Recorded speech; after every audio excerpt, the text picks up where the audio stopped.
Assalamualaikum warahmatullahi wabarakatuh. Hello everyone. So tonight, at this chance, I would like to having a chit chat about related to the risk management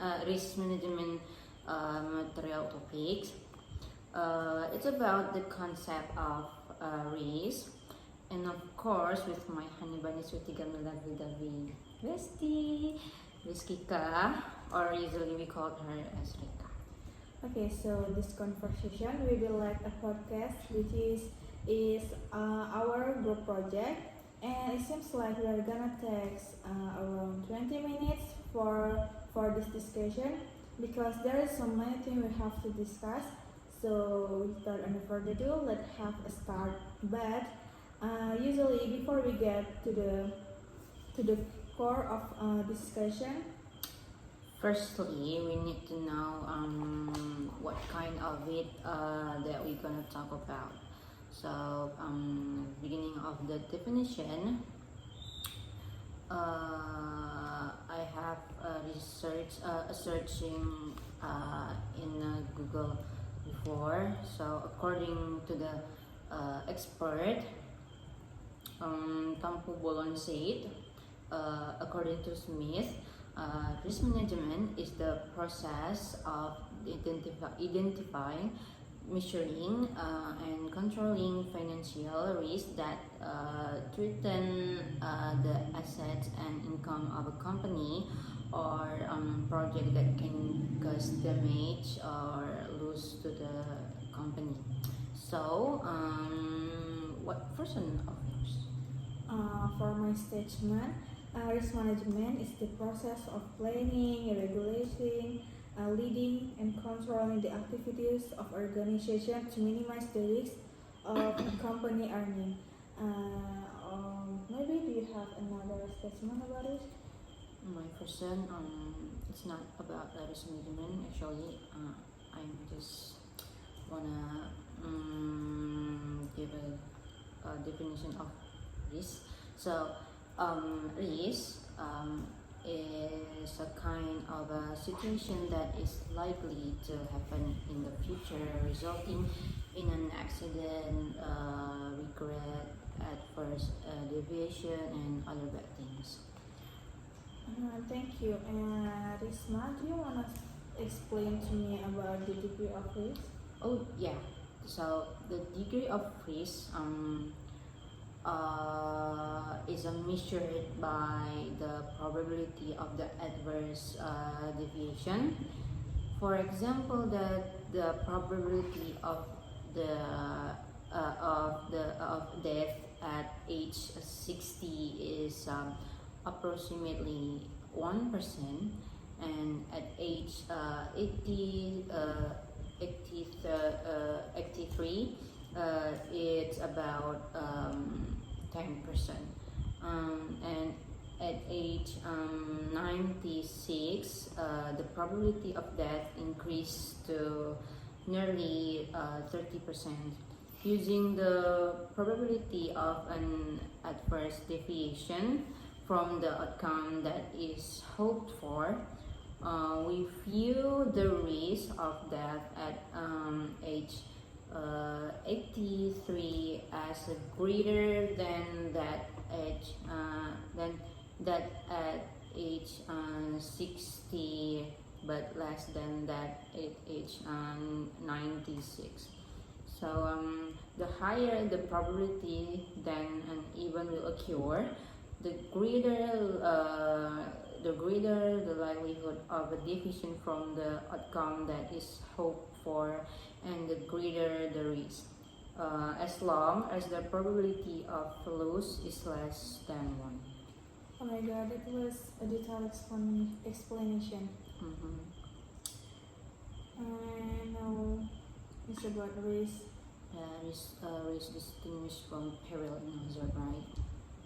Okay, in my statement, the risk is the chain of a loss, and the peril is the direct cause of the loss. So, in example, if a house burn down, so the fire is the barrier, And about the hazard, a hazard is anything that either cause or increase the likelihood of a loss. So, for instance, gas furnaces are a hazard for carbon monoxide poisoning. How about you? Actually, I'm kind of difficult to distinguish between both of it. So actually, this kind of two, I mean, this kind of two is kind of difficult to distinguish, right? And because in my opinion, those are kind of similar. In my opinion, for simple, risk is simply the possibility of a loss, but peril is a cause of loss. So a hazard is a condition that increases the possibility of loss. So that's all I can say. And now I will explain you about Oh, I classification. forgot. Hazard are normally classified into three categories. What's Okay. that? Okay, so firstly, it's physical hazard. There consists of those physical properties that increase the chance of loss from the various perils. So, secondly, it's a moral hazard. Refers to the increase in the probability of loss that result from dishonest tendencies in the character of the insured person. And lastly is a moral hazard. Not to be confused with moral hazard, because an act to increase losses where insurance exists. So not necessarily because of the honesty, but because of different attitude toward losses that will be paid by insurance. In short, simply, moral hazard act to increase the frequency and severity of losses when such losses are covered insurance.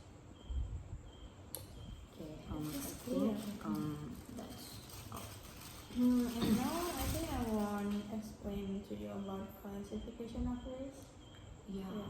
So, classification of risk is a quality that can be identified for each risk subject in a specific group and to which a non-risk value can be assigned. So there's around four classification of risk. The first is static and dynamic risk. So the dynamic risks are those brought on by change during the economy, like price level, consumer preference, income and output, and also the technology change. And the statistic risk, that is a loss that will happen even if the company remain unchanged. If we could maintain consumer, prevent output and revenue, despite the advancement of technology, some people will still experience financial loss. And the second is fundamental and particular risk. Fundamental risk is involve loss that are both impersonal in their case or an effect.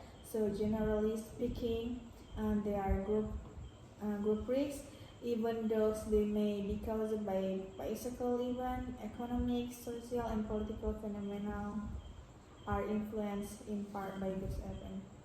And particular risks is include arising loss, so that arise from are sensed by person instead of by the whole group. And the third is speculative and pure risk. So speculative risk is a situation where there is a change of loss but also a change of gains. And pure risk is a term used to describe circumstance that only if there is a loss or not. So the potential for loss related to the ownership of property is among the best illustration. And the last one is systemic risk. Systemic risk generally refers to a risk that can have an impact on a complete system as opposed to a single organization. Okay, thank you, Rizka. I think I know at least classification of risk now. My pleasure. So also there are classification of pure risk. Yeah. So this is definition. Pure risk is a form of risk that if it cure will cause a loss, and if it doesn't happen, it will not cause a loss. For example, is a fire, accident, earthquake, volcanic eruption, floods, landslide, and the others. So there are four. It seems like before there are four of classification of pure risk. So the first is a personal risk. This consists of a probability of loss of income or asset as a result of the loss of the ability to earn income. And then property risk. For anyone who owns a property faces property risk, right? Because such possession can be destroyed or stolen. So property risk is embraced to distinct type of loss. So the first is direct loss, and the second is a direct or indirect or consequential loss. So further direct loss is the simplest to understand. If a house is destroyed by fire, and the owner loses the value of the house. So however, in addition to losing the value of the building, the property owner no longer has a place to live. During the time required to rebuild the house, it's likely that the owner will incur additional expense living somewhere else. So this is loss of use of the destroyed asset is an indirect or consequential loss. And the third is a liability risk. That is a primary peril in the liability risk is the unintentional injury or damage to another person's property caused by negligence or carelessness. However, ability may result from intentional injuries or damage. So lastly, risk arising from a failure of others. When another person agrees to perform a service for you, he or she undertakes an obligation that you hope will be met. When the person's failure to meet this obligation would result in your financial loss, excess. Okay, what's next? I think next I will tell you about risk management. I think it's also important to us to tell about it. So there is three enterprise risk management. So the first is reputation risk. So reputation risk is potential negative publicity that causes by harm. And the second is strategic risk. There is the risk of failing to comply with the company's strategy. And the third is compliance risk. So the risk of failing to comply with laws and regulation. And also I will gonna give some about risk control. So I'm just gonna mention about it a little bit. So risk control, there are five character. So the first is risk avoidance, the second is risk reduction, the third is risk financing, the fourth is risk retention, and the last is risk transfer. So many. Yeah. So for the risk, there are some benefit of it. So Yeah, that's benefit.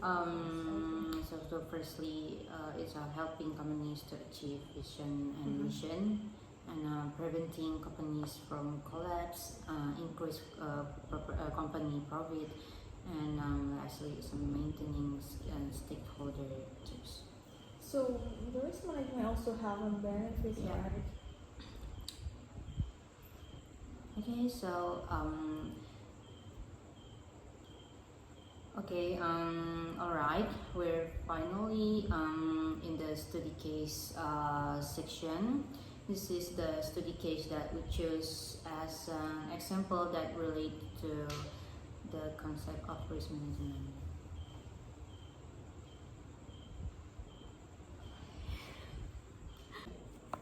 Alright guys, so we're finally in the case study section. So this is the case study that we chose as an example that relate to the concept of risk management, and it will explanation with Kharisma. Okay, it's about Bank Syariah, particularly Bank Indonesia Freezes PT Bank Global business activities. Cases that occur in the Bank Syariah is included in market risk. Since December